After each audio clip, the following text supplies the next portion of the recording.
a teenager and then finding out years later you're being sued for thousands of dollars for obtaining that music illegally. As Fox's Steve Chenevy reports, that is the story.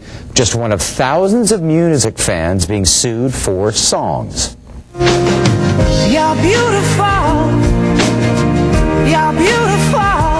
The beauty of online music, it's right at your fingertips. Just point, click, and listen.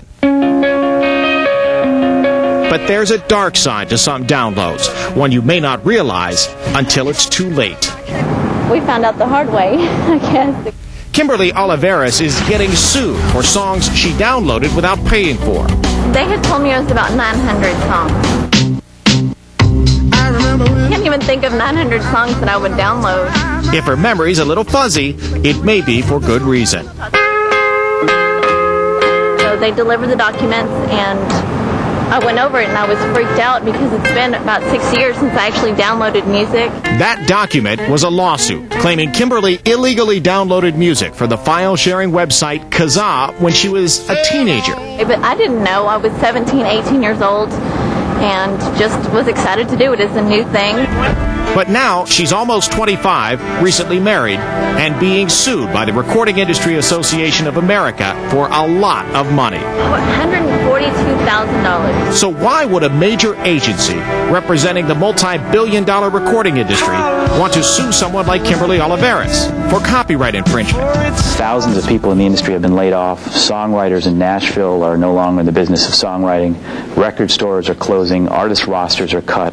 So it's not a victimless crime.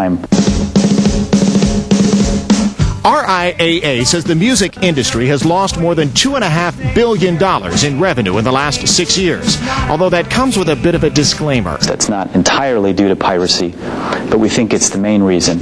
One way to recoup those losses, or more realistically, keep the problem from getting worse, is to sue people like Kimberly, who have illegally downloaded copyrighted music. This is not something we enjoy doing, but we need to let people know that when they are stealing music online, there can be consequences. Break it on down. RIAA claims it first tried to stop file-sharing websites, reaching a settlement with Kazaa.com, and successfully suing Napster, which now charges users to download copyrighted music. But with more than 200 million songs still being illegally downloaded each month, the recording industry is now targeting individuals. We search for people who are offering copyrighted songs owned by the major record companies. And when we find someone like that, we take note of their computer address, we capture the songs that they were illegally making available, and then that becomes the basis of a lawsuit. Everybody was doing it. I mean, it was just normal.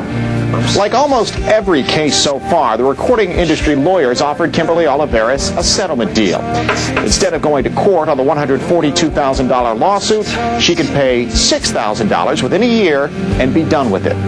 Still a hefty price to pay, though, for music that legally downloaded would have cost only about $800. I can't afford to pay $6,000. And this newlywed says hiring an attorney to fight the lawsuit could be just as expensive. Really don't know what to do. The recording industry promises more lawsuits, focusing on college campuses, sending letters to students identified by their computer address, encouraging them to come forward and pay a lesser penalty than if it were to go to court.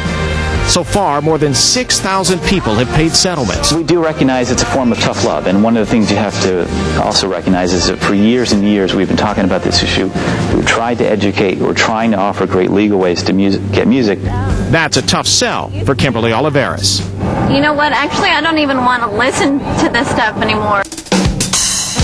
A risk the music industry is apparently willing to take, trying to prevent piracy and limit losses without turning off more consumers.